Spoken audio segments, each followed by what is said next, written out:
Testing.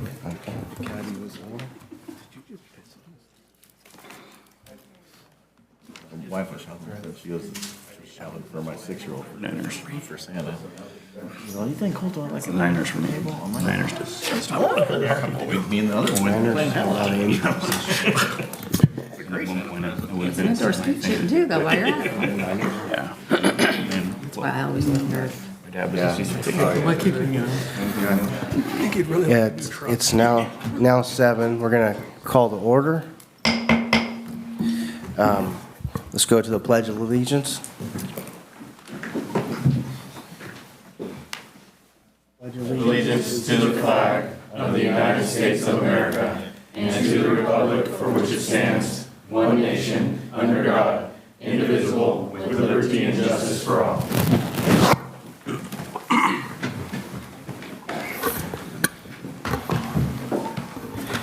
Roll call. Councilmember Kay, Here? Councilmember Stroman, Here. Councilmember Engel, Here. Mayor Pro Tem Walker. Here. Mayor Hagan. Here. No presentations tonight. We'll go on to the consent calendar. Anything that you want to pull up at the dais? I'll just mention, Mayor, that we were made aware of some corrections needed to the minutes. So if the council would motion to approve the minutes with the corrections, they're relatively minor cleanup things. We can make those changes if the council approves them as amended. I don't know if we need to pull it. I just have a question on consent item number 2, more of a procedural question. So if we adopt this ordinance, Councilmember Kay noted that we didn't need to go through the whole interview process again. So what's the process then? Is it just come back to us for voting on those council members, or how does that work? Yeah, essentially, technically ordinances take effect 30 days thereafter the second reading, but within that time frame, we can bring an item forward for the final vote of the council based on the prior interviews. So fair to say we bring it back next meeting? I believe we can bring it back next meeting. Okay. So does anyone want to make a motion to approve the minutes with the addendum to it? I'll move to approve the consent calendar, items 1, 2, and 3, in particular, item number 1, the minutes as amended. Any second? Second that. So all in favor, say aye. Aye. Aye. And no nays, so it's all 5. Any opposed? Just say, just ask for the record. Oh, okay, sorry. Any opposed? I'm sorry, say it again? Just ask for any opposed, just for we have a clear record. Any opposed? Is that what you said? Opposed? Opposed, sorry. Any opposed? No. I'll make sure to do that each time.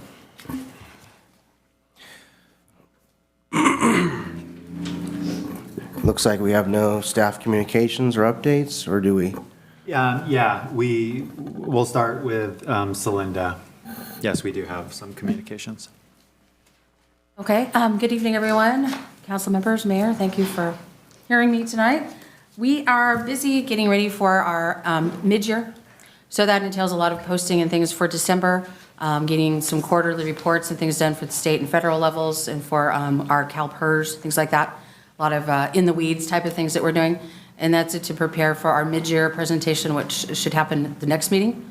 And our W-2s went out, things like that, that we're required to do by law, 1099, things like that. Staff is busy with those types of procedures and tasks just to try to meet all those governmental things that we need to do. We're looking at possibly hiring Public Works here in a couple months, maybe weeks, and just trying to get our processes for this whole new year started with, say, records retention and things like that. So we're very busy. Nothing else really to report. We're just chugging along, getting things done. Any questions for finance? Oh, yeah. Yeah, go ahead. How are we moving along on the auditing process for the next year that's due? The audit is still ongoing. We're working with the new auditor that we're dealing with now. So they communicate every few days, and right now I've kind of stalled that as we do have these things that have to get done by the end of the month, certain deadlines that we have to meet so we don't get fined, things like that. So the fires are kind of prioritized by money out, what's going to cost us if we don't comply, and the things that can be put off. So it is a little tight getting all these things done, but we will get them done. Okay, thank you. I'll just add to that. Stalled means not working on it 110%, working on it like 80%. We have some deadlines set with the new firm who seems very eager and able to get the work done. I'll caution everyone, it's a new firm. We'd been with the last firm for quite some time, and they were familiar with our information. This is now a new firm that we have to give information to, and they're sort of, as an audit should, looking at everything with sort of new eyes. So we hope to kind of meet the March deadline, but there's a lot that they need to look into. So we're working very fiercely on that, but there's a learning curve for them and for us as we're new staff undertaking this process. So far, you feel like it's going like you'd want to, other than the obvious stalls? Yeah, they, very good firm, very quick turnaround. I think they will be a very professional firm for us, contrary to the past experience. Are they in you said that they're in communication every couple of days, but I mean, is it positive communication? It is, yeah. I'm very excited about it because I think they'll actually give us some good direction, things that have needed to be looked at that they could make some recommendations, things like that. So I'm anxious to see what they'll find that can help us. It is going to be a lot of work, as Jalen has mentioned, but that any new partnership, they're learning what we have and we're learning, what they need. So next year will go a lot smoother, but this first year is going to be kind of clunky. Okay, Yeah. thank you. Chief, you have anything? We have the new officer is hopefully going to be finished up with his background by mid-month, and we'll be having sworn in by the end of the month. Very latest, I'm hoping beginning of February. We do have a couple additional reserve applicants in the wings, so one of them we interviewed and we will be offering a position, and then another one, we just talked to him today. He should be submitting an application, so we potentially have 3 additional reserve officers coming on. And then also earlier today, I participated in Operation Resilience, which was an active shooter drill over at Ripon, hosted by the Ripon Police Department. It was excellent training, excellent drill, and I just want to thank them for letting us participate in that. Any questions for the police? Or with Chief? Sure, curious how many officers were able to participate in the drill? So for us, it was, I was there as an observer, one of our sergeants was there as an observer, and we had one officer who was able to participate. One of our officers is out on medical, and then the other one, his father was having medical issues, and so he wasn't able to make it today because his father was having surgery. Okay. But we were initially going to have 3 participants in the scenario, but that only ended up being 1. But myself and one of the sergeants, Sergeant Vieira, were observers, and so we got a lot out of it, I believe. Great. I got a lot, and then he stated that he did as well. Okay, thank you. Public Works? Good evening, council. Just want to make you aware that today we started our sidewalk infill project around the Dent, Brayton Mitchell area. Today, a lot of the markings and saw cutting started, so a lot more questions started being arise and stuff like that. So if anybody does get anything, please send them to City's Way, and we'll be more than happy to question them. I am on site multiple times throughout the day trying to get ahead of those questions when they come, but if you have anything or something, please let us know, and we'll get back to them as soon as possible.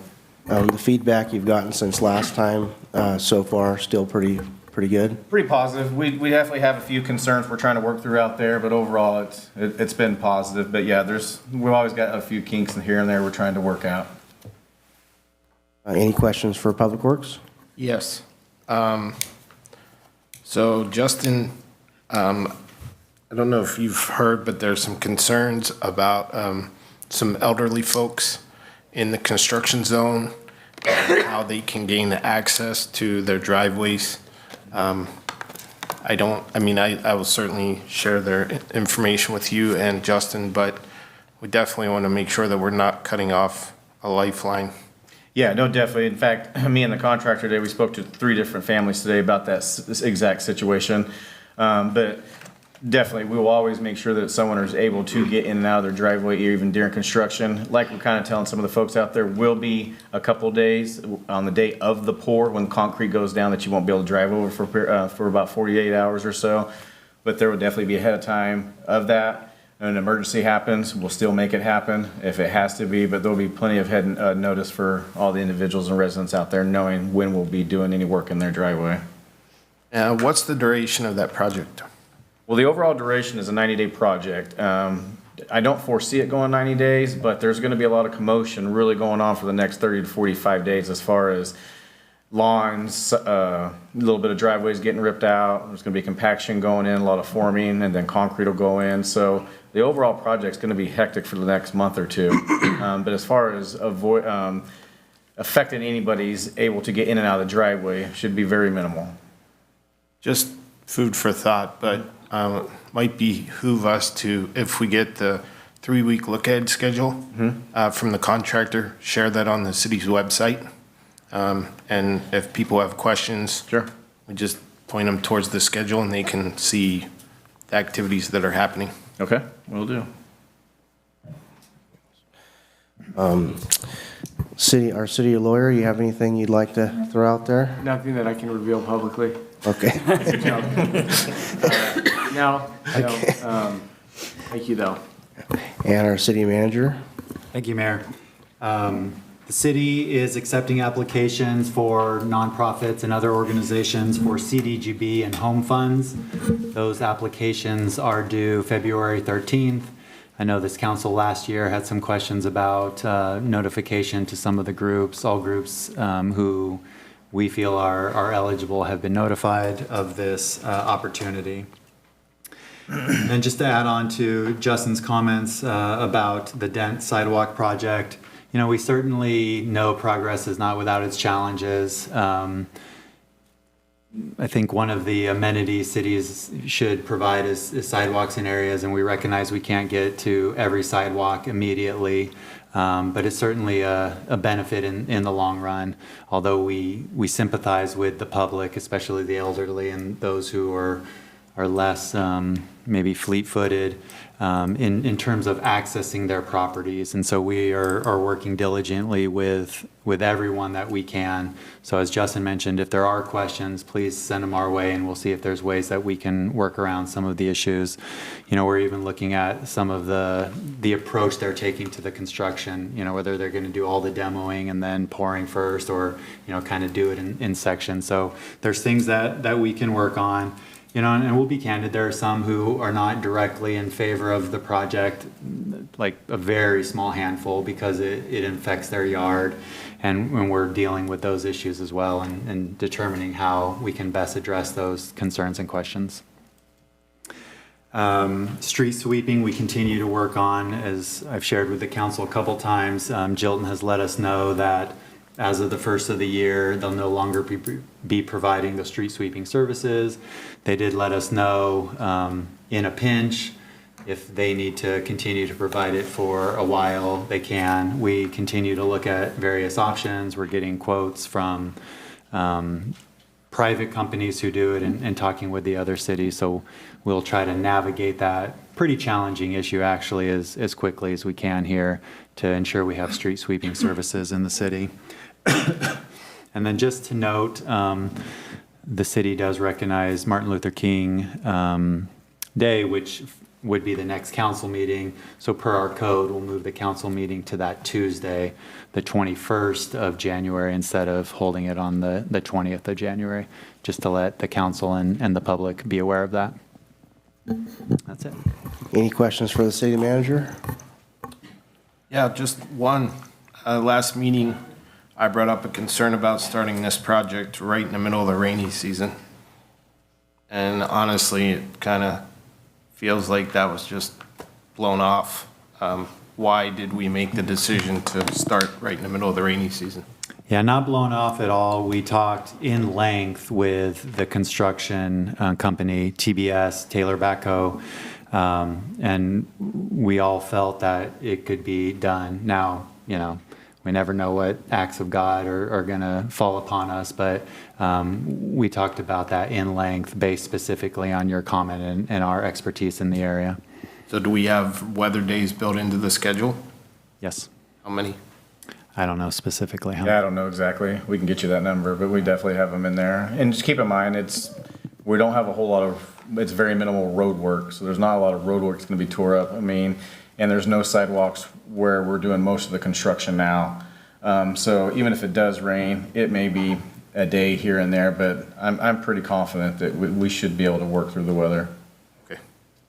Muddy yards would probably be our biggest concern with what we have going on. Yes, sir. One question for you, just given the safety concern, are you guys doing sidewalks and driveways all simultaneously, or are you doing them separated where there is a clear path of solid ground should somebody need, medical gurney or something of that nature? We're doing them simultaneously, but with that being said, when we're taking a section out of the driveway out, we're putting the soil back so they're able to still drive in and out of the driveway and access that. Perfect. Out in the audience, any questions for staff?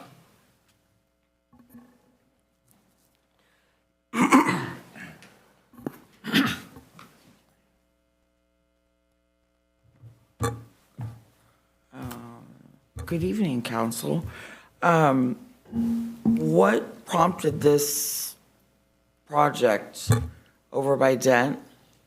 The sidewalks are lifting, or I don't recall. I'll let Mr. French answer that for you.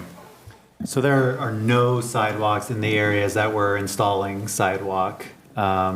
And we started to look at the areas around schools and how children and others get to school and other areas, and felt, as cities should do, is important to provide as many sidewalks as we can. So how does that play into people that are having to, if they're doing a remodel or whatnot, having to install at their cost, a sidewalk that previously didn't exist? Yeah, so this is a city-funded project. If there's any instance of that, then, the city is installing it at our cost in this case. So if it's already had to have been installed at the homeowner's cost and they are by El Portal, but, by a school, it seems just a bit unfair that you've chosen to benefit these homeowners. Obviously, they're not having to pay for the sidewalk, yet other people who have done, let's say they want to add a fence, they're being required to add a sidewalk at their cost because one didn't previously exist. And is there a possibility of, getting some sort of compensation for those that have had to do it more recently or within a certain amount of time? And then in addition to that, I would say that what about homeowners who have sidewalks that are clearly dangerous? For example, in front of my house, I watched an elderly woman almost fall today, but I have no large trees. I have nothing that would prompt that to do it other than natural causes. I presume I would be liable for fixing that, correct? Mm-hmm. So do you kind of understand where I'm going with this? Yeah, I think so. The overall goal of the project is to install sidewalk. If there's, a small intersection of a previous requirement of a homeowner and this project, that's not necessarily the concern of the project. Our goal is using this transportation money that we do have available to install sidewalks. We picked a relatively small section of the city around an elementary school. Our hope is as more transportation dollars become available, that we can do more sections throughout town. Now, if there is a homeowner or a property owner that does improvements to their property and sidewalks are required, we're going to continue to require those sidewalks, because again, the goal is to have every street have adequate sidewalks. Understood, and I can appreciate that. However, if that said sidewalk is literally a pathway for children, because it is right across from a school, why should they not get the same benefit of a program like this?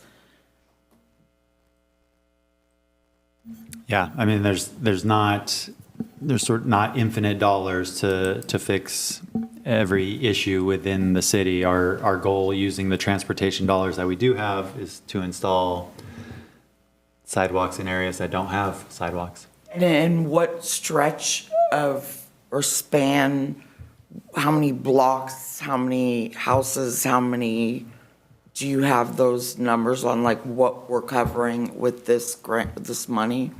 Yeah, so not number of houses, we can get you that, but we're doing Brayton Street, we're doing Dent Street, and we are doing Mitchell Street and So you're a portion doing of California. entire street? Entire street. Not Those- just sections? That is correct. Can you repeat that, Brayton? Or is there a place I could find the information? Brayton Street, Dent Street, and Mitchell Street, and California between those two streets. Between those streets? Yes, ma'am.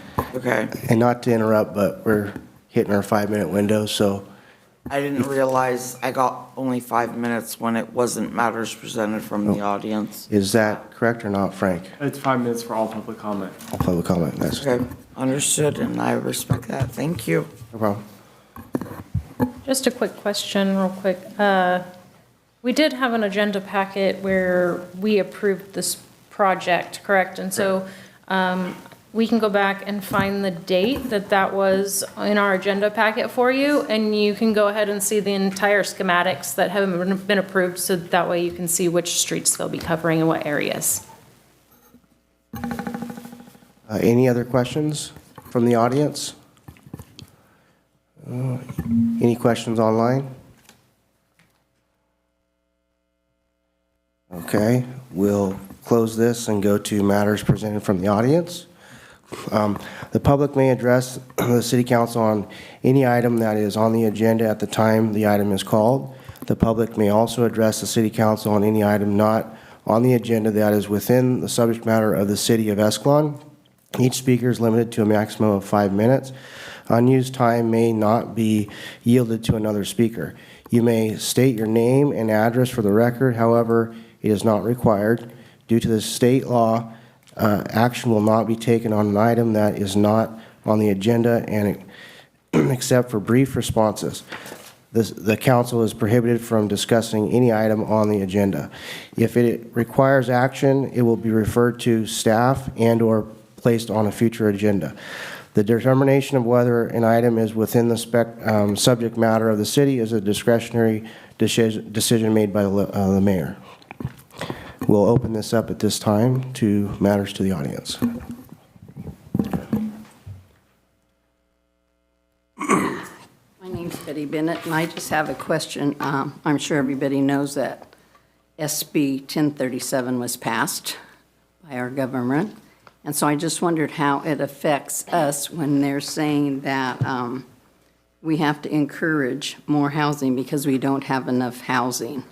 And so these are new laws now that they have presented, and I understand that we could get fined $10,000 up to $50,000 a month if we don't provide housing. So how does that affect our community and us for deciding what goes in here? And is the 75 homes still in effect? That's just, I think that we in Escalon need to know how this new law will affect our town.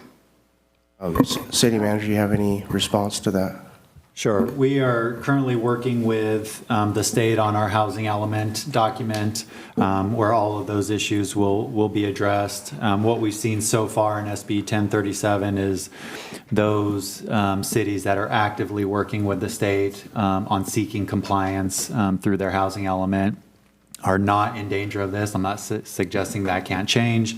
We continue to watch it very closely.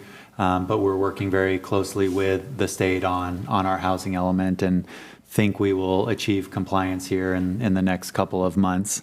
But again, we continue to monitor the changing landscape in state housing law.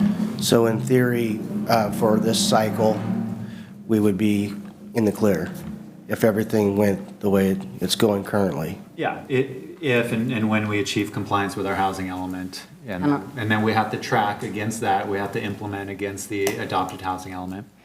Would our 75 homes still stand, or can the state change that? The state can change that, and that's one of the issues we're working on with the state. Thank you.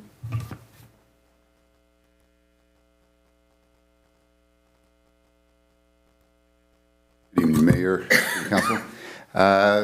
Just would like to see in the next agenda or two where we stand with the intersection of Brennan and 120. Today, the supervisors for San Joaquin County were sworn in. New LAFCO members will be appointed. What is the city doing to reach out to LAFCO members and anybody else to signalize that intersection? Hopefully, we do that prior to any other new construction going on. As you know, Councilman Engel authored or co-authored people to write in for, to petition for that intersection there. I hope you continue to keep doing that. Thank you very much. And, we had people dying out there near miss. I almost got nailed today making a left-hand turn from 120 onto Brennan. I mean, I was holding on to the steering wheel just looking in my rearview mirror. And it's just, it's unacceptable to keep that as the way it is. So hopefully we get more and more updates here of what you guys are actually doing and who we're reaching out to and when meetings are going to take place so that we can, all chime in and do what we can. So hopefully in the next meeting or two, we can get an update and see where we are. Thank you.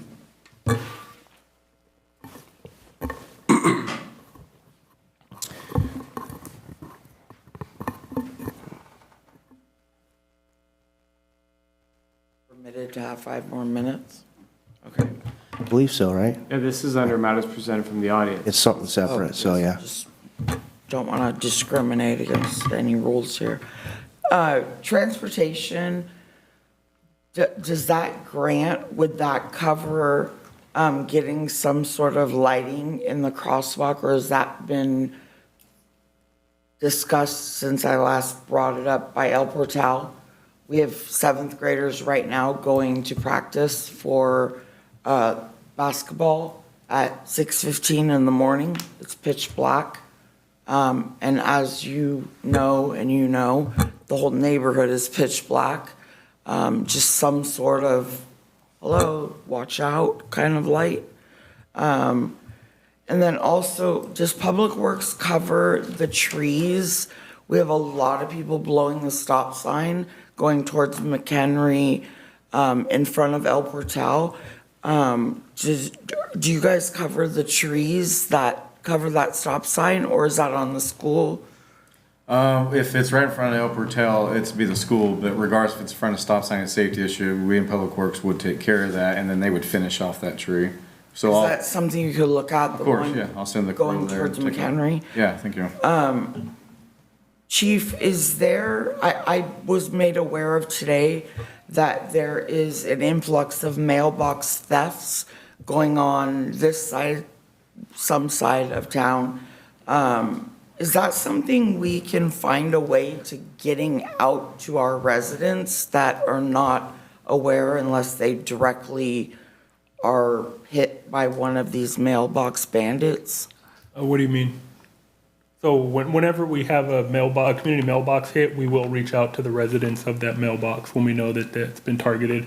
We can contact the post office and they'll tell us who Understood, but you do that in that area or for that owner or whatnot?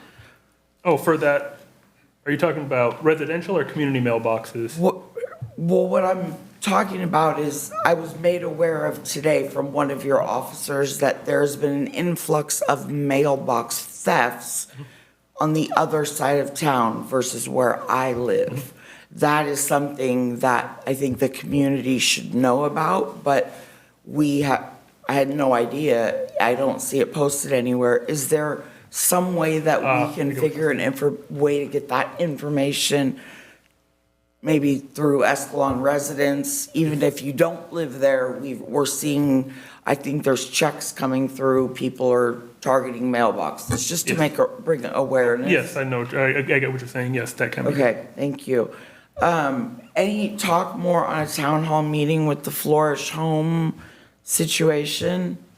I think it's Flourish or I just want to bring that up again. I know there's a lot of residents that wanted feedback from the council on a town hall meeting, not a meeting here, and that was kind of tabled. The 120 in Brennan, is it possible to get a study or on the accidents that have taken place? The traffic study is, I think, in a foreign language, and very hard to decipher what any of it means. I think the residents are looking for statistics of these accidents and, it would be helpful. And then last, Justin, again, so for sidewalks that are lifting, I guess overall sidewalk damage or whatnot, I believe is of the homeowner, right, to deal with. So if it's lifting, and I'm just being oblivious because I don't know, without like a 70-foot redwood tree that likely it's the roots from my tree causing it to lift. I don't have any trees. Is that still on my responsibility? Is that something that the city, we can kind of look at together, maybe even get some insight into why it's doing that so I can, if I have to pay to fix it, prevent it from happening again? I'd be more than happy definitely to come out and observe the situation. We could talk about it and see what caused the situation and what we could do to fix the situation, of course. But yes, in general, all sidewalks are homeowners' responsibility, but we could help determine what's causing that and try to help prevent that in the future. Okay, there's a lot of elderly that walk in front of my house, and seeing her like literally almost fall today is like, I don't want to see anyone injured, and yeah, you got it. Okay, thank you. Thank you. Any other questions?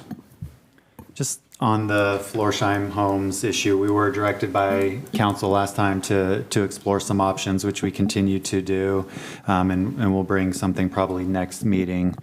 Again, the next typical step of the process would be the Planning Commission, which, is a very established process to get public input. I recognize some people feel that when it's to the Planning Commission level, it's already kind of half-baked or fully baked, and there's not a lot of room for, concern. We have seen several projects kind of get tweaked and modified through the Planning Commission process. McDonald's comes to mind, but we will explore various options for hosting a town hall if that's what the council so chooses to do. And then we continue to work with Caltrans and the county through the supervisor's office on the Brennan 120 intersection. Caltrans is taking a closer look at some of the accident and traffic data associated with that intersection. And quick question for you on that. Yeah. In the meantime, is there at least something you can put out there that maybe gets people more aware as they're coming in, like a sign or brighter signage? Obviously it takes time to get Caltrans on board and get that fixed in the long run as far as a long-term solution, but as far as a short-term solution, to maybe raise more awareness to the drivers who are coming through there? Is that something that takes a ton of coordination, or is that something that can be, you know? Yeah, more than you would think, but that is also one of the things that they are looking at, sort of this temporary signage until such time as a larger project. You know, a larger project would take anywhere from 1.5 to 3 years, and so even if, you know, we said we could do the project, so yes, temporary signage or you know, some sort of temporary improvement is part of what they're looking at. Mr. French, obviously this is an agenda item and we can't have further discussion, but to the Florsheim development, yes, that's the purpose why we have the Planning Commission. I agree with that. What I don't agree with is the fact that in the recent items that have come before Planning Commission, it was indicated as site and architecture. And the point driving home of site and architecture was really driven into the Planning Commissions and really didn't allow for a few fruitful discussion on the project itself. And because Florsheim is, I wouldn't call it controversial, but it's definitely a lot of people want to have a discussion about it. That's my fear. And so when I refer to as baked in, my fear is that it would go before the Planning Commission as site and architecture and would be back into the same position that previous applications are in. So that's why I brought it up and asked for us to be able to discuss it somewhat, obviously respecting the role of the Planning Commission, but we have to get away from having the Planning Commission just talking about site and architecture, because the Planning Commissioners, there's almost a fear that that's all they're allowed to talk about. So just something to consider. Yeah, the project that would come forward is a fully discretionary project. I mean, it's not limited in scope. It is a rezone, essentially. It's an annexation, and therefore it's a very discretionary action. And sort of to your point, everything is on the table in terms of the discussion, not limited to just, you know, site and architecture. You're bringing this back to us next week, or next meeting, right? You don't, that what the statement was? Thoughts on additional community meetings, yes. Okay. Any other comments up here? And no other questions out by the audience? Nothing online? All right, we'll go to administrative matters, because public hearing has nothing. Okay, thank you, Mayor. Item 4 here today is consideration of agreement with Iera Technologies for the very long title of Installation and Managed Operations of Wireless Networking Internet Services Backbone. There's a long history on this item. Much of that has been provided in the staff reports available. We've been working on this issue for over a year now. We've brought a couple of RFPs and proposals forward, went back out with a revised, updated RFP using kind of a third party and neutral consultant. I think that helped very much. At the end of the day, we received multiple proposals, 10 proposals, of which the council really considered 2 in a category which essentially saw the city receive free internet services for the use of our vertical assets.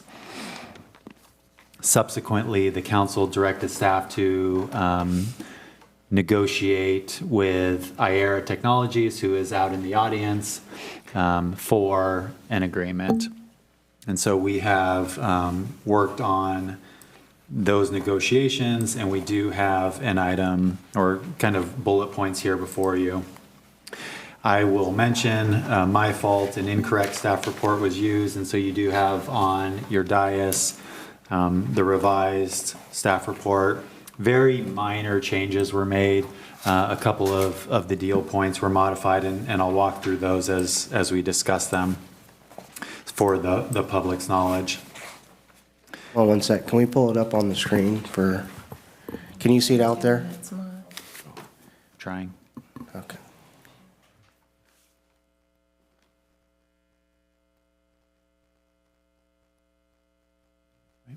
It's up, right? Yep. Okay. Is that a copy of the corrected? It is not a copy of the corrected, it's a copy of the, but I can walk through those.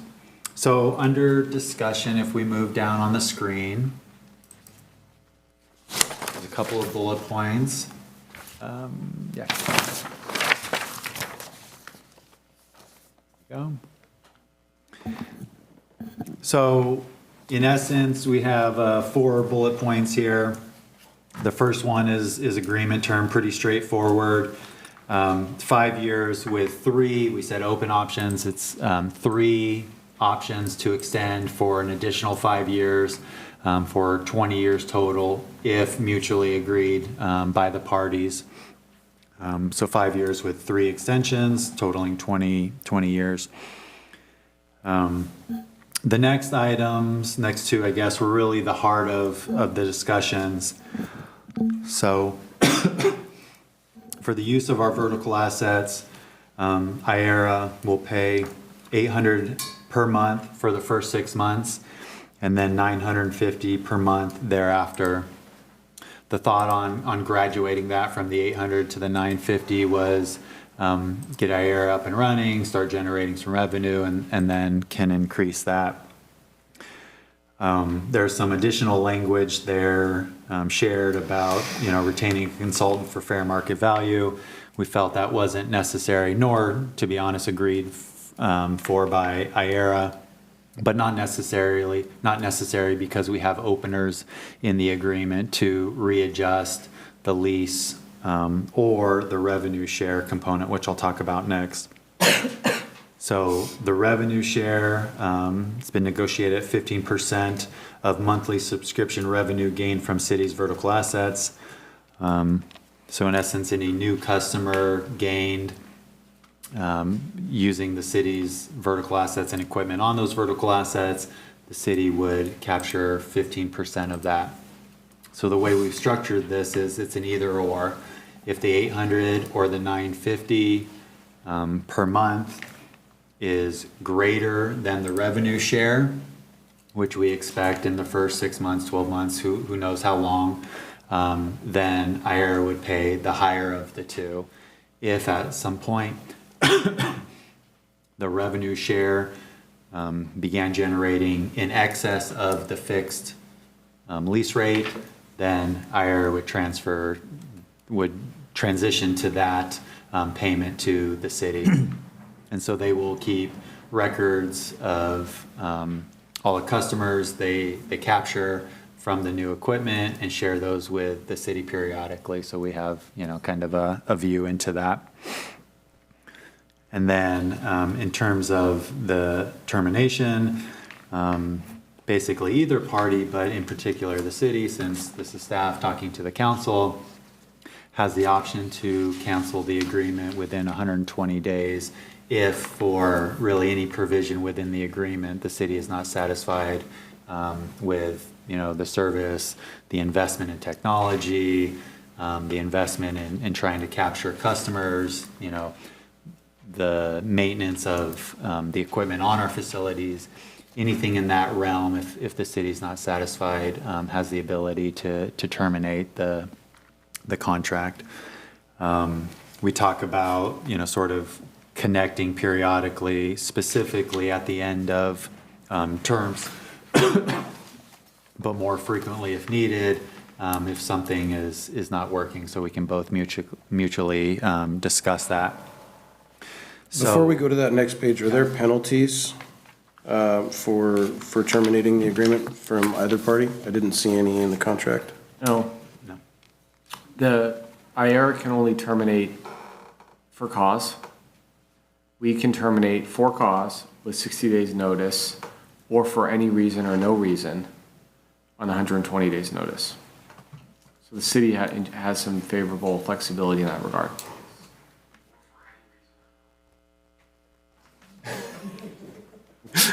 Right. Okay. Frank's an echo.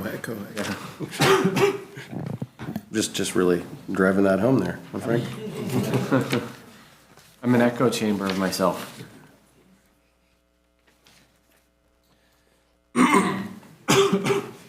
The next is, just sort of what IARA will provide. We've talked about it in some length, but zero cost symmetrical uploads and download speeds are the same.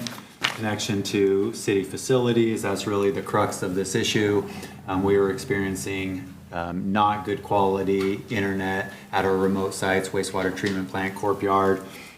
So it'll be nice to get better service to those areas.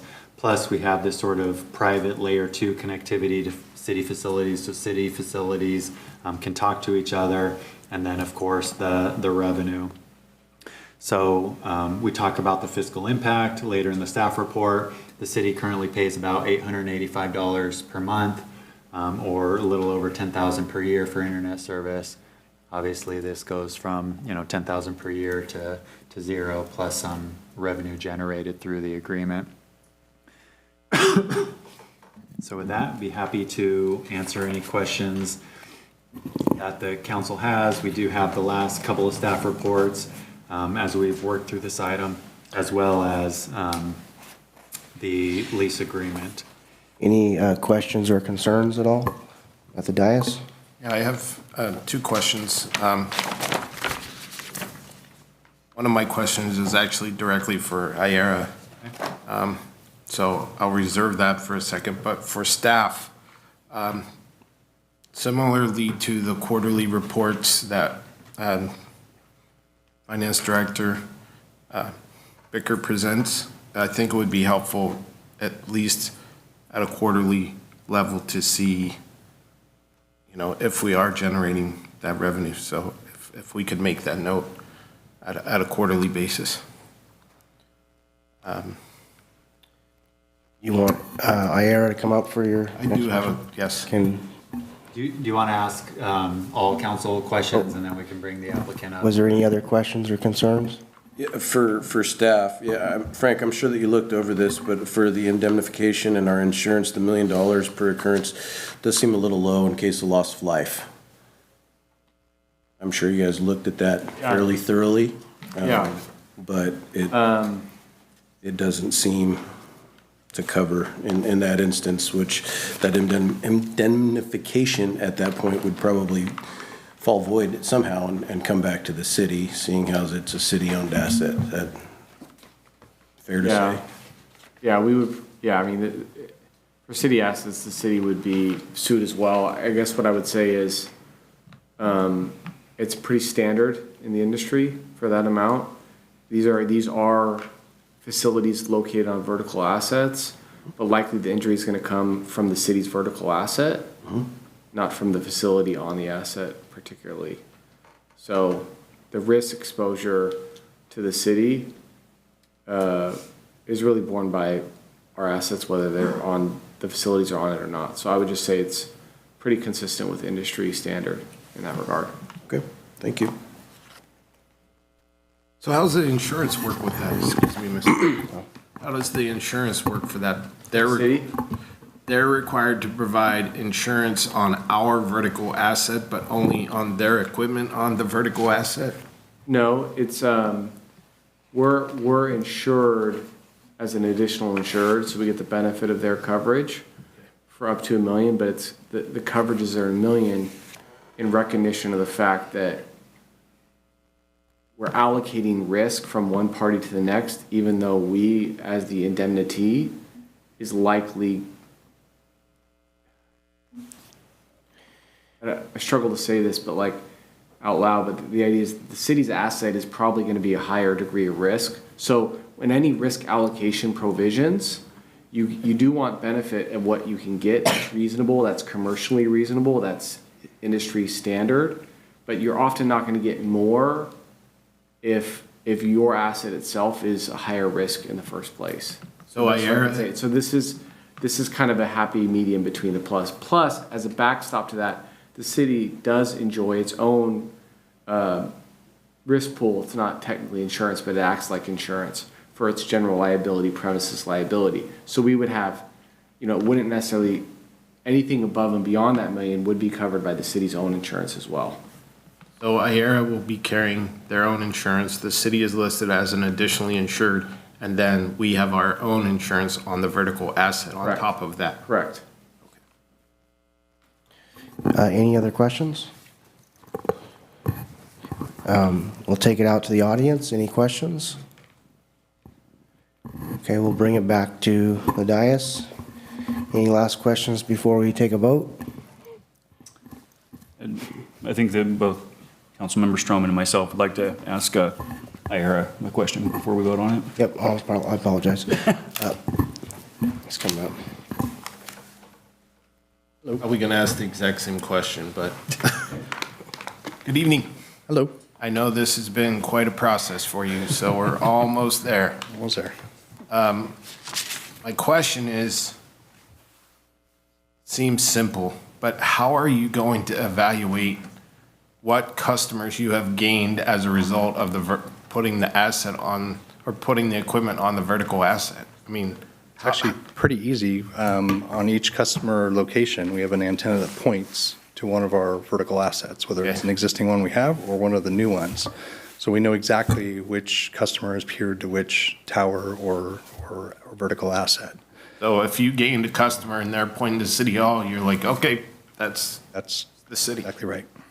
And that tracking will be presented to staff, and then council will get an update on those.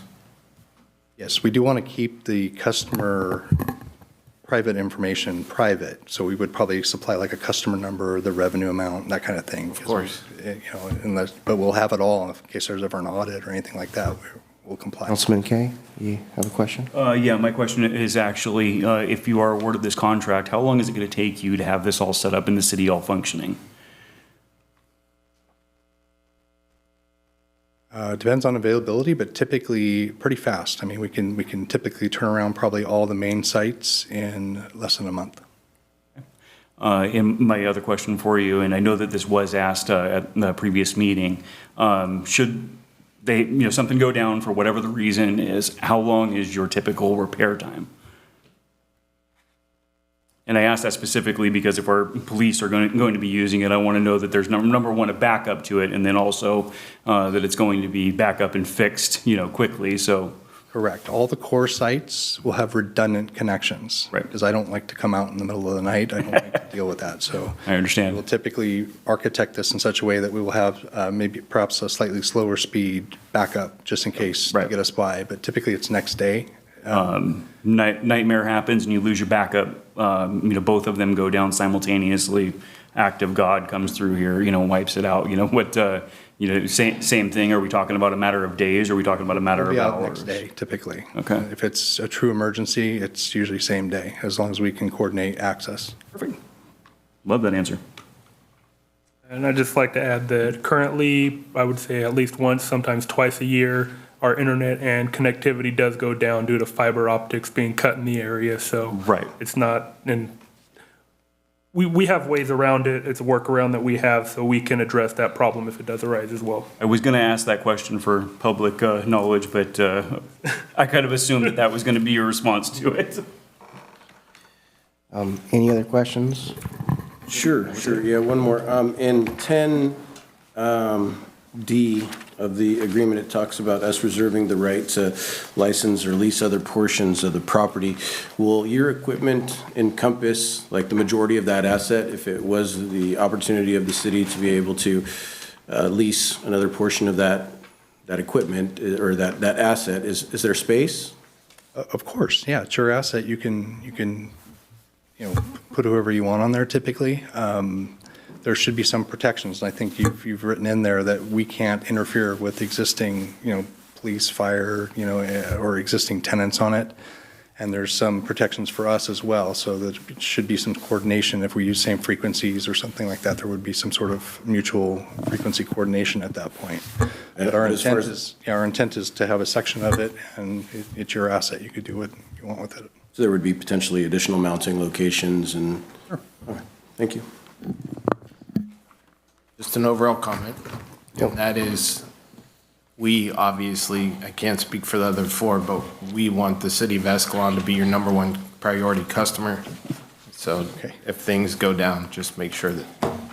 Well, we're excited because this partnership really helps us expand, an additional fantastic internet provider, I do say so myself, to the city. So instead of reaching the 30 or so % we could do now, I'm hoping we could do 80, 90% of the city at very reasonable rates. So we're excited. Any last questions before we bring it back for a vote? Does anyone want to make a motion? I'll move to approve the agreement with IERA Technologies for the installation and managed operations of wireless networking internet services backbone service. I'll second that. All in favor, say aye. Aye. All opposed, say nay. No nays. We'll move on to number 5. Okay, Mayor, this is really the council's item. It is our annual process to select, the council selects representatives for the various committees and commissions, mostly committees that the council sits on in their role as a council member. So these are regional, county-based committees as well as local based committees. With School 2+2, for instance, we are adding Fire 2+2 at the direction of this council. So that is a new committee. You'll see there that does not yet have representatives, that does not have a meeting time yet. So that is the item before you.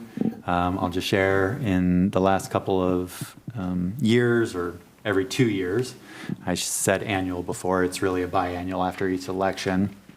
The council has had general discussion about each committee and who's willing to do it, who has availability to do it, and then makes determination from there. You can certainly do it in any manner that you see fit. Mr. Mayor, may I make a comment? Yeah, you can. Okay. My comment is, I think this council is aware that Council Mayor Hagan, sorry, and I have sat on the 2x2 committee with the school district. And just something to throw out there for consideration. Obviously, the mayor and I have been really harping on the shared use agreement, which is very, very important. But I almost feel like we are doing a disservice to the other 3 council members, because the 3 of you also have items that directly affect the school district. And so what the school district does is, for their 2x2 representatives, so we meet monthly, and so they have kind of a rotation schedule, so that we see all 5 board members periodically throughout the year. The way that the 2x2 council, the 2x2 appointees have been from the council is that the mayor and I have been on council, or on that 2x2 committee for the last 2 years, correct? I wanted to just throw this out there to the other council to get feedback, in particular, the 2x2 committee for the school district and the upcoming 2x2 committee with the fire department, because we all live here, we all work here, we're all working together, and I think it's important that all 5 of us, those board members hear from all 5 of us, as opposed to just the two appointees on the 2x2 committee. So just something to consider as we're going through this. I didn't know how the other council members felt about it. I don't know how the mayor feels about it, but it just gives us as a body more exposure to the other boards as a whole within the city. Well, I think there's a couple things.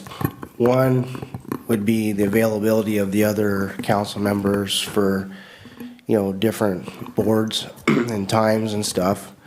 The other would be, if you can't necessarily rotate, maybe having some, scheduled update in staff communications or something like that, that allows the other council members to, give their feedback, so then you can adjust your approach potentially. Any other thoughts up here? Okay. So I think for now, does everyone want to, for now, at least to do it the way it's been done? Is that how you feel? I think we do have to consider who is available it's an 8 a.m. Thursday meeting, and I don't know if all of us would be available for that, so that is a good point, like maybe for us, having someone standard, how it's been in the past might be The easier better. way. Yeah. Okay. That's just an observation. Either way, I'm flexible on the issue. Councilmember Kay, do you have any thoughts on that? I have to agree with Melinda, and unfortunately, it's because of my schedule. As much as, honestly, the school district committee is something that I would love to meet with. 8 a.m. on a Thursday morning is not going to work for me. Okay. Unfortunately, all five of us work. Exactly. Councilmember Engel? Yeah, I think I have the same response as I did last time. My children aren't in this school district, so I feel it's better left to somebody who has children or has some skin in the game. So maybe the best solution would be to, every so often, or if maybe a topic that changes comes up, we can update the council and then get feedback. Well, it sounds like as So- the representatives, Well, the that's three of what- us that are already representatives are the ones that are still available Yeah. to be there. So we just have to decide which two want to be the consistent numbers that can Well- be going to the meetings. I would like to stay, just because it fits into my schedule pretty well, if that's possible. Yeah. And honestly, my work schedule is getting busier and busier every single week. So I would recommend we just have Mayor Pro Tem Walker take that position. Do you feel comfortable with that? Yeah, I'd be happy to move up to the city representative for the 2x2 with the Do we have to make school any district. kind of motion on this, or does it, as it is what it is? Or do we have to? As long as we have clear direction from the I believe we do. council. Yeah. Okay, let's move on to the next one then. But I think it's a good point, Mr. Mayor, that, and I don't know how the rest of the council members feel, but we all sit on these committees, but I think if we could consider adding a once-a-month agenda item when staff makes their presentation at the end, have a council committee presentation. That way, if any of other committees that any five of us sit on, that gives us an opportunity to provide feedback to the public as well as feedback to the rest of the council. I feel pretty good about that idea, just the time frame. Do you feel like a month is too often, or do you think that's okay? Should we be I feel doing like it it might quarterly? be too often. It would be appropriate for staff to ask if we have anything to report for the following meeting, and then we would know whether or not to put that on the following agenda. Sounds fair enough. All right, why don't we look into maybe creating a schedule that would kind of benefit the transparency as well as the conversation with not only the audience, but also the council members up here. Sounds good. Thank you.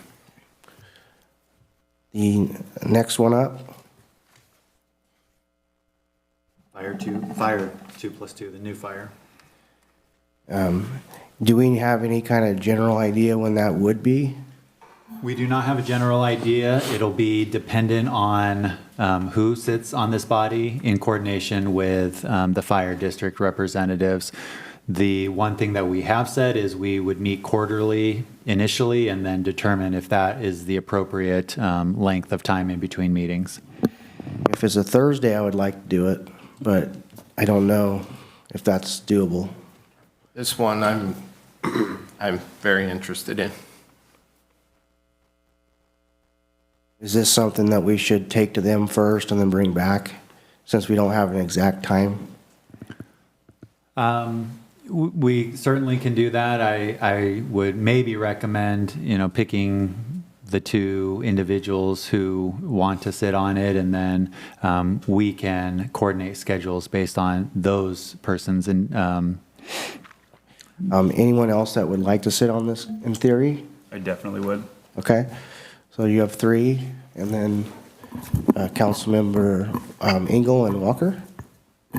Well, if there's three Pro of Tem, you, sorry. then Okay, so there's three of us that would potentially, I'm a yes if it's Thursday. If not, then bounce it to Councilmember Kay or, okay, For me. well, we should determine or who. Councilmember Stroman, sorry. Yeah, who are the two representatives, and then, if we want to do an alternate, as we've done with the school district. We'll maybe bringing it back if there is, because it sounds like there's a lot of interest. So if it's on Thursday, then maybe we have to have some sort of a motion or vote, since there's not clear direction in that situation. I am okay with you two being the representatives and me being the alternate, as long as it Well, doesn't land on Thursday. no, your voice is just as important as anyone else on this. I appreciate that. I'm okay rotating that if the mayor's okay with it. He goes one Yeah, I meeting, can. I go to another meeting. I would be fine rotating it. Obviously, it depends on the day. So if it's a Thursday, then I'm in. If not, then I would obviously, they would be the two.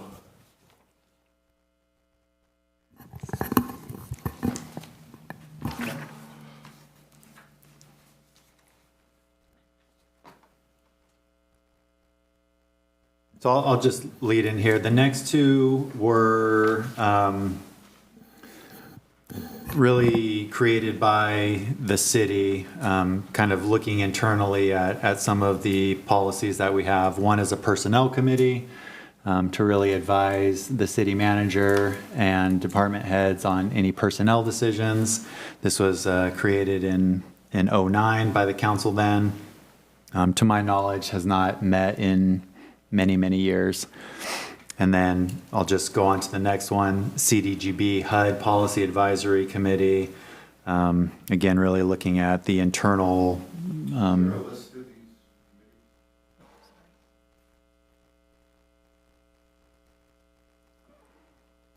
CDGB HUD Policy Advisory Committee, really looking internally at how the city utilizes those funds. Again, this committee has not met in some years, as I understand, and more recently, we've used our monies that we've kept for recreational purposes.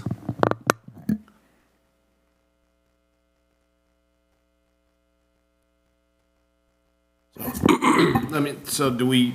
I was gonna say, I would just make a suggestion, just table it for now, and if you feel like there's a need to look into this, if you get a bunch of CDBG money that all of a sudden comes in the door, you could create the committee, and personnel is, I'm sure there are particular reasons why that was started in 2009, but unless there's an emerging issue, I'm not sure how necessary that is. Oh, and to that point, Frank, I think we have a more than qualified human resources director on board now that knows the ins and outs of policies and guidelines, and I have more confidence in Celinda handling anything related to personnel, then no offense, any of us up here. So do we really even need the personnel committee? Well, I'd just like to make a comment, though. Some of the positions that have been eliminated or postponed, I guess, at this point, the urgency of which we're filling those positions is a discussion that council should probably have on a regular basis. I don't know if we need to do it through a committee, but visiting whether we should be doubling up on positions as we have in the past or eliminating positions, like we did with the recreation manager. We just kind of went to the wayside and we dispersed those. And whether or not that is a good idea to do it that way or direct replacement is something that we should be discussing and that should come up. So that decision, you know, I don't know if a committee needs to be done or if that needs to be up here as we are discussing whether to replace people or not. Well, how would you propose that? Like a, Well, I think that's what the committee is for. I mean, Well, I that's mean- why I'm thinking whether or not we should. like quarterly, or seeing if the committee should be put together? Is that what you're thinking? Or- The committee is already together. It just doesn't meet, and if we needs be met, then we meet. Yeah. We haven't met in the 2 years that I've been on that committee. This committee is actually just for looking at personnel rules and regulations Okay. and language and MOU. So if you're looking at staffing, org charts, those types of things, that would probably be a different, My assumption is if there's a problem that comes up, they would then be put out to the committee to have a meeting, right? I don't disagree with keeping the committee and holding it in the way that we've still been holding it. Just kind of as needed basis, like some of these other committees that, it's like the other committees that are on here that are just as need basis. Well, does anyone want to be on the committee? I don't mind replacing Bellinger. So in terms of hiring and what positions are allocated or eliminated, that discussion is typically handled in your budget. To eliminate a position or to add a position, that's typically a policy level decision that is handled by the council through the budget document. In terms of, I think the comment was urgency with which positions are filled. Staff, at least in my time, has periodically told you at each meeting what positions are available and what we're doing about those to get hired. And we have taken direction, informally from the council on, speed or fill this or that. So those two comments in particular, I think, are maybe being addressed. If you look at the landscape of what was happening in '09, that was, right after the crash, we were talking about layoffs and those types of issues. So I think there was. So is it fair to say, not to interrupt you, but that, keeping this together on the off chance there's an emergency red button to hit? I mean, in other words, like what Pro Tem is saying, that we have it, but we really don't use it unless there's like an absolute, fire, five alarm fire, so to speak. Yeah, either way is okay with staff. I was trying to provide information on how we address some of those issues. We can, table it or pause it and until needed, can fill it and just meet as needed. Staff doesn't have real concern either way. I don't know what the rest of the council feels, but, I'd rather have it and not use it than need it and not have it, But anyone else feel? I agree with you. Okay. Then, I think that it was probably created for a reason, and even though we don't necessarily see the reason today, there may be a need for it tomorrow. okay. So that being said, let's keep it together, I guess. We got a direction there, and let's fill it. Well, and then if Jeremy does or does not want to stay on the committee? I'll stay on. You'll stay on, okay. Was anyone else wanting to challenge that, or do you feel good? Okay, we'll stay with those two. We've got to replace Dave. Yeah, who's the replacement? Melinda's So gonna take I this spot. will volunteer to replace Dave, but if somebody else would like to also go for that position. Okay. All right, next on the list here, can we bring it up for the audience? I think was an issue earlier. Hey, what are we gonna do with the CDBG?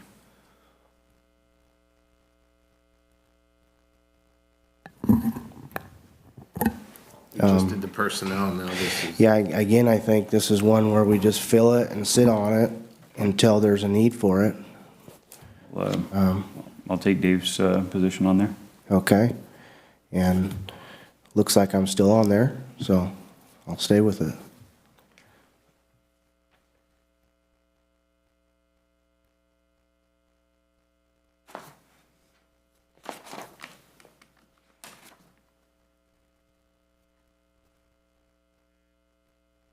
Okay, next up. You have anything you want to add to this, Councilman Stroman? The Central Valley Division League of California Cities Executive Committee? Yeah, actually, I wanted to throw this out there. When we did the training, the mayor and council members training, I feel like Councilmember Engel did a hell of a job networking with other cities and municipalities. I wanted to see if Councilmember Engel would be interested in taking on this role. Yeah, I would. Okay. And who wants to be the alternate? I'll be the alternate for it. Okay. And no objections to that, right? All right. Let's move on to the next one.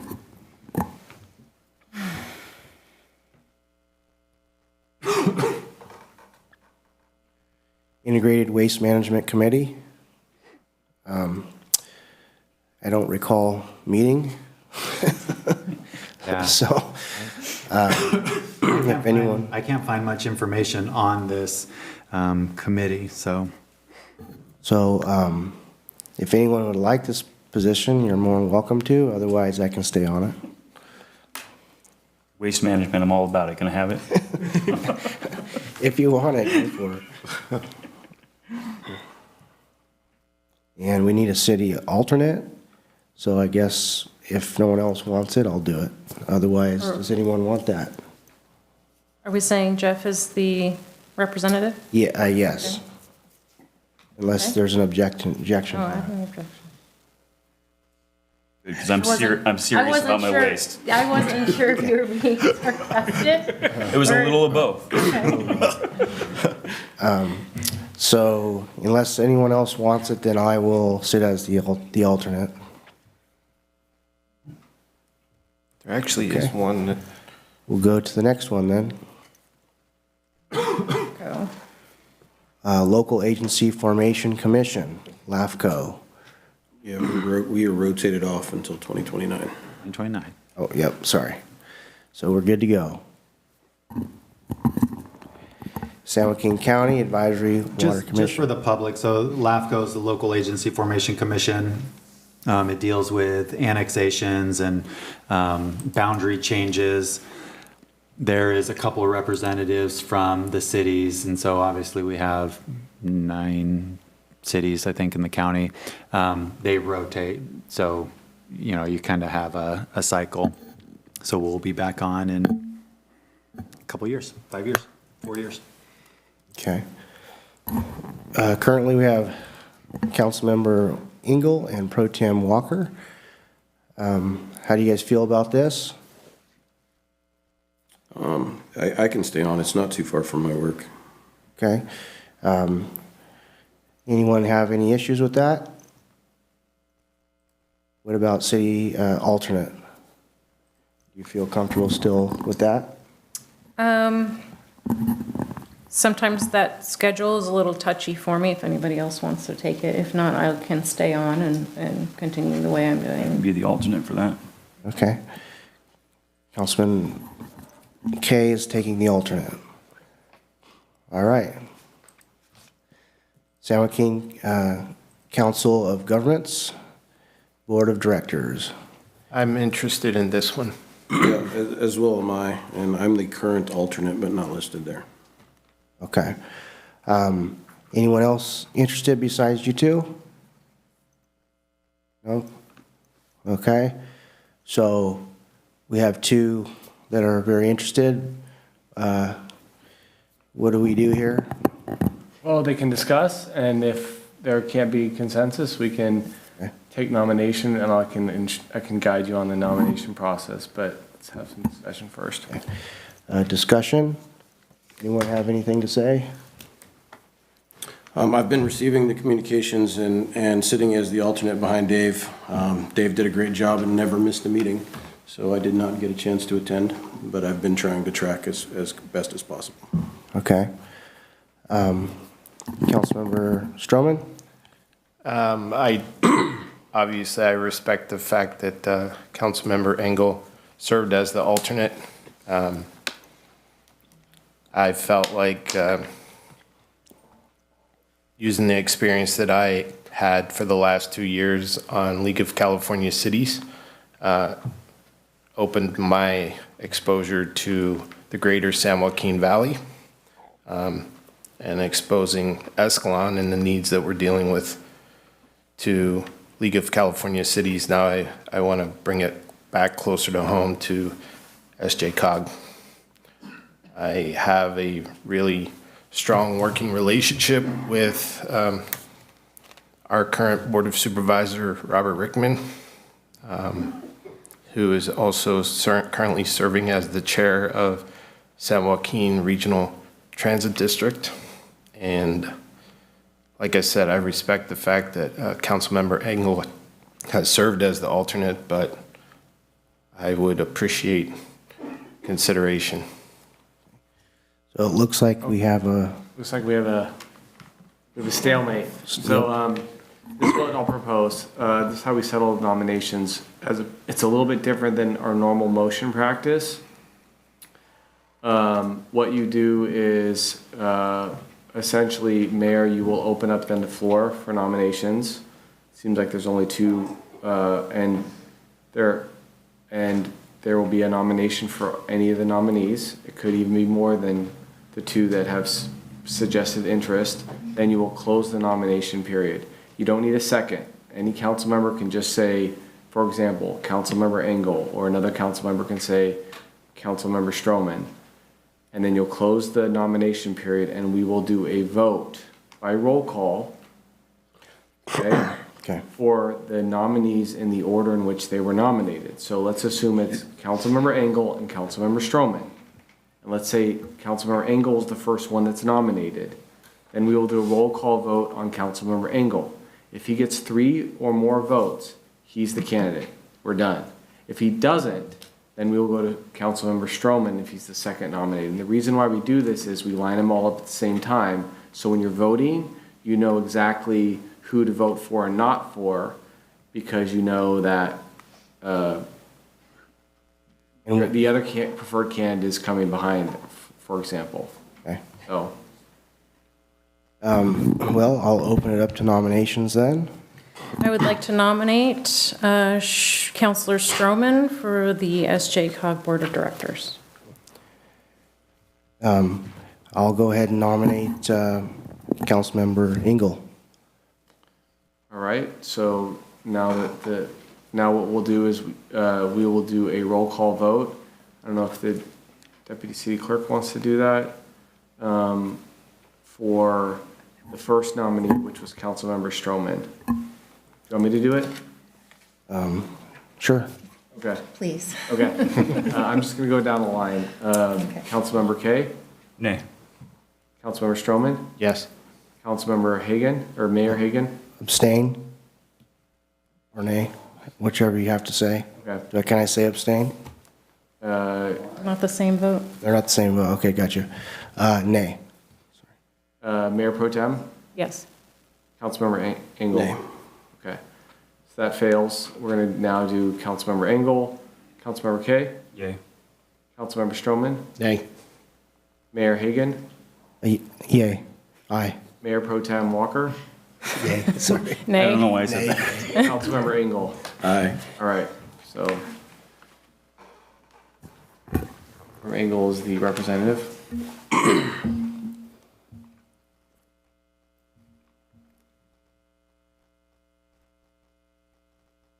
Okay, we'll go on to the next one. Do we need an alternate for that one? I believe, oh, you're right. I believe so.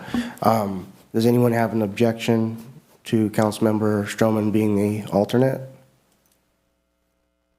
If no objection, then I think he would be the logical one.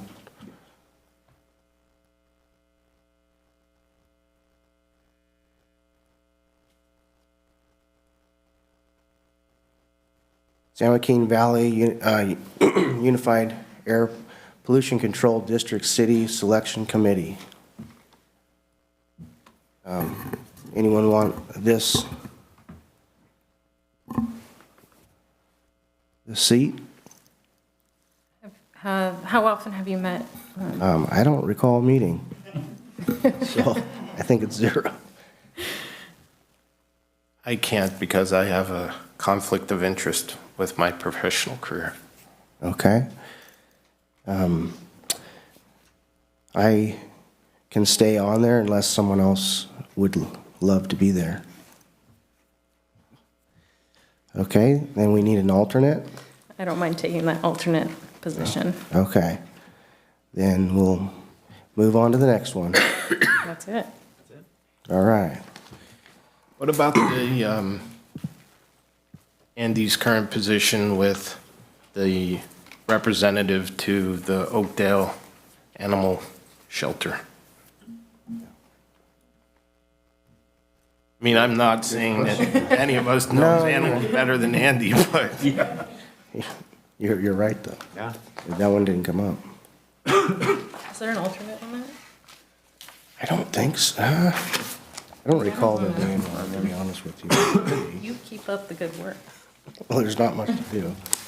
All right, are we sticking with the same? I definitely can unless someone else would like the honor. Okay. Okay, we have that noted. I'm going to agree. I don't think that any of us are better qualified than the vet on the council. Correct.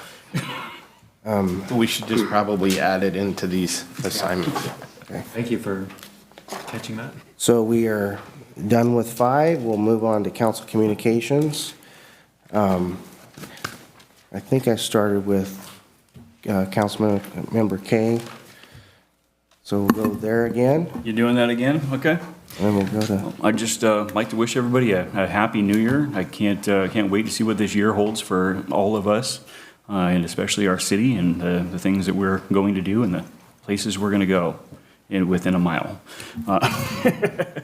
That's about all that I have. okay. Councilmember Stroman? Just Happy New Year. Chief, it's really, I know I said this before, but I'm going to say it again. It's really good to see Officer Geck out there on a bike. So thanks for that. Yeah, Justin, there's definitely been a lot of chatter on about this sidewalk project. I think that we as a council and we have as a city have a responsibility to take care of our kids. They have to be the #1 priority. That being said, we definitely heard some comments from Ms. Vargas related to lighting on First Street. So I think that's something we as a city should also look into. Other than that, staff, keep up the great work. Over to Councilman Engel. Yeah, thanks, Mayor. Happy New Year to everybody. I just wanted to say thanks and good job to staff for the council onboarding. I think it was a great addition to this and future council members, and it was highly educational and super beneficial. So good job, and thank you guys. I appreciate the effort that you guys put in and all the extra time having to meet with a lot of us separately. On to Pro Tem Walker, Pro Tem Mayor Walker. Sorry. Yeah, great. Happy New Year, everybody. I just want to say that I am very proud of staff. We're moving forward in great directions, it looks like, in all of the different departments, and looking out at Dent and the movement on the sidewalk project that I thought would never be. But watching for years as children weave in and out of traffic before and after school on Brayton and Dent Street and trying to get around, I'm very glad that this is coming to fruition for the safety of our kids. And so it kind of makes me proud going forward, as these houses have been there since the 50s, and so has the school. So moving forward in that way, anyway, it makes me proud as a citizen to see us improving on safety. And then on that note as well, Chief, sending our officers over to Ripon. Thank you to Ripon for allowing us to go and participate in that active shooter drill. Appreciate you looking forward and us being able to participate in that going forward. Let's see.